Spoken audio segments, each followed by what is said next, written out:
حضرت حق سبحانه و تعالی به فرشتگان دستور می دهد این مامای درود است، بسیار درود بخوانیم که به درد ما و تو می خوره. صدا می زنه به فرشتگان. تفسیر روح المعانی محمود آلوسی بغدادی رحمت الله علیه آورده که برو بین حضرت آدم را بیاوریم. حضرت آدم را می آورند.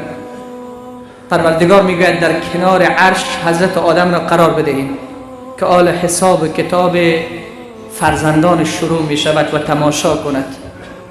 حضرت آدم را می آورند. خوب گوش کنین عزیزان من، این را با آب طلا سر دل خود بنویسین، این داستان یادتان نرود. می آورد حضرت آدم را. حضرت آدم در یک جای بسیار بلند استاده می شود تا اینکه فرزندان خود را ببیند که چی می کنند. در همین لحظه اول کسی که به حساب کتاب پیش کرده می شود کدام امت است؟ امت محمد صلی الله علیه و سلم. امت رسول الله را نزدیک ترازو می آورند. چقدر روز سختی است. روز امتحان که ما در مکتب میریم، همون طفلکی که 5-6 تا رفیقایش در اطرافش جمع است، او رنگ گوریش همین تو پریدگی است که امروز من ناکام نشده باشه. چقدر سخت است روز قیامت. ما چقدر گناه را پت کردیم از اینان، ولی اون روز دیگه همه چیز برملا می شود، همه چیز فاش می شود. در همین اثنا وقتی حضرت آدم می آورند در کنار عرش قرار می دهند، امت رسول الله صلی الله علیه و سلم نزدیک میزان می شود، نزدیک ترازو می شود. یک فرد را از میان صف و امت پیامبر جدا می کنند، نزدیک ترازو می آورند. وقتی که اعمال نیکه ها و بدی هایش را وزن می کنند، بدی هایش گرنگ می شود، نیکه هایش سبک.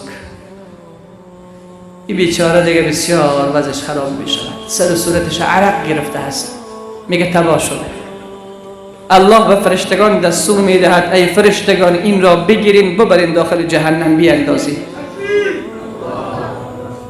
وقتی فرشتگان هر دو دست این را می گیرند و این بیچاره که دیگه هیچ چاره ای ندارد، هیچ قدرتی نیست که از دست فرشته من تو را نجات بدهد، هیچ چاره ای ندارد، با دل پر از حسرت و پریشانی به سمت جهنم حرکت می کند.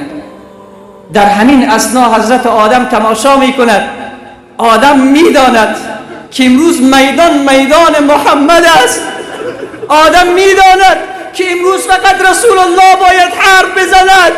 آدم می داند که امروز فقط رسول الله باید شفاعت کند. آدم می داند که خلائق جز رسول الله کسی را ندارد.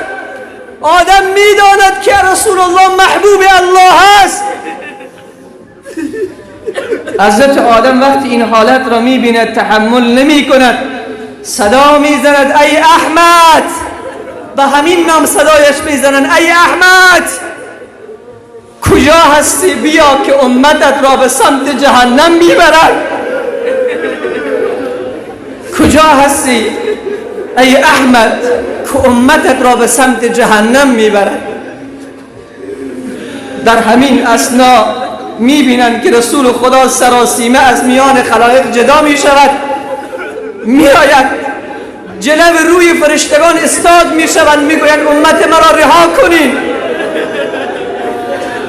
امت مرا رها کنین، کجا می برید؟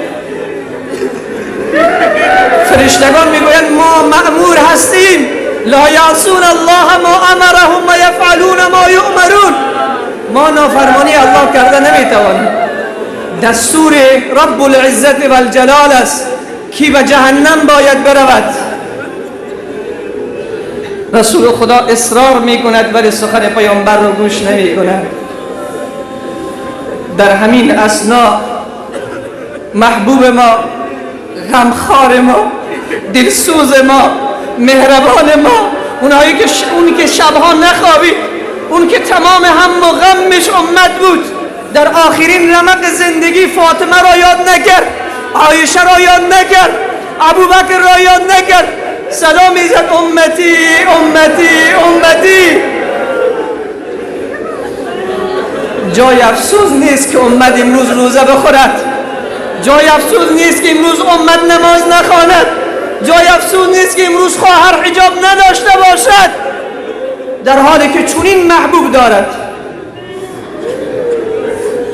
در همین اثنا وقت صدا می‌زند که امت مرا رها کنین، به سخن پیامبر فرشتگان گوش نمیدهند.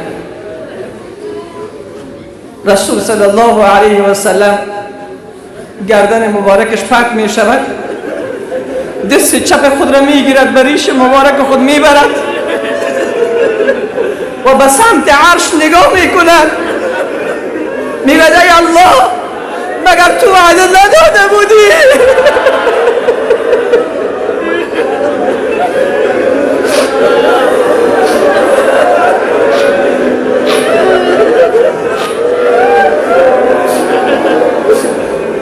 ای الله مگر تو وعده نداده بودی که درباره امت تو را ناراض نمی کنم؟ ای الله تو خود میبینی امت مرا به سمت جهنم میبرند، امت مرا رها کن.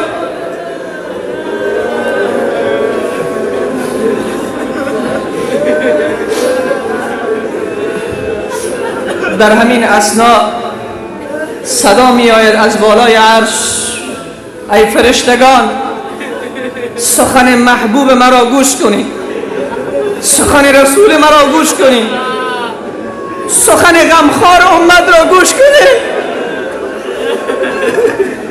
بیاورین امتش را دوباره سر ترازو بیاورین. دوباره این بنده خدا را می آورند، در کنار ترازو استاده می کنند.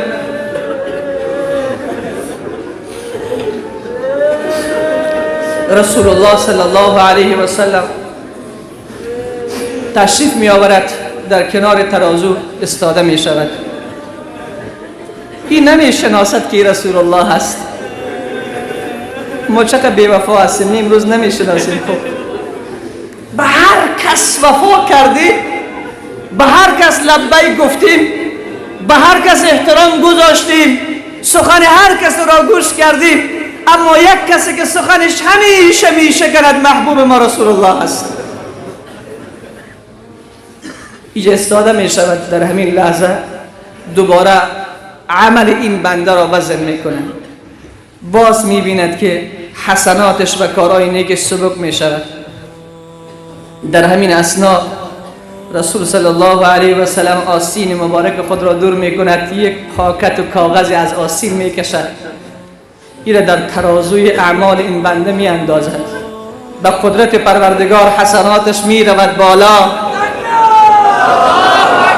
حسناتش می رود بالا. فرشتگان صدا می زند سعید آدم، سعید آدم و ثقلت موازینه. خوشبخت شد آدم، خوشبخت شد آدم که فرزندش نامه اعمالش گرم شد. در همین اسناد دستور داده می شود که این بنده را ببرین به سمت جنت، به سمت بهشت ببرین این را. وقتی فرشتگان می گیرن که این را راهنمایی کنن به سمت جنت، این بنده خدا می گوید یک چند لحظه دست بر اعلا بکنیم. چی کار داری؟ کی را می خواهی؟ میگه چند لحظه دست من اعلا بکنیم. وقتی دستش را رها میکنن میگه چی میخواهی؟ میآید در نزدیک رسول الله صلی الله علیه و سلم استاد میشود، میگوید قربانت شوم، فدایت شوم، تو چقدر سیمای زیبا داری، تو چقدر اخلاق داری، تو چقدر زیبا صورت هستی، تو کی هستی که امروز هیچ کسی به درد من نخورد، هیچ کس صدای منو نشونید، پدر امروز در کنار من نیست، مادر در کنار من نیست، برادر در کنار من نیست، تو کی هستی؟ رسول الله صلی الله علیه و سلم رو میکند، میگه من نمیشناسی؟ تو در دنیا شنیده بودی که محمد است صلی الله علیه و سلم؟ ای امت من رسول الله هستم، من رسول الله هستم صلی الله علیه و سلم. عزیز دل، اینمی پیامبر محبوب و نازنین روز قیامت می آید و قال الرسول یا رب وقال الرسول يا رب إن قوم اتخذوا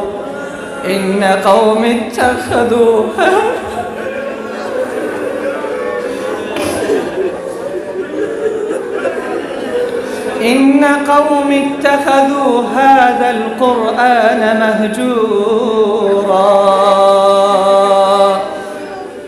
رسول الله صلی الله علیه و سلم صدا میزند که ای پروردگار این امت من قرآن را پشت سر خود انداختند. این کتاب چه کتاب شیرینی است نه؟ تو بار بار آواز از این را بشنو، بار بار چه زیبایی دارد.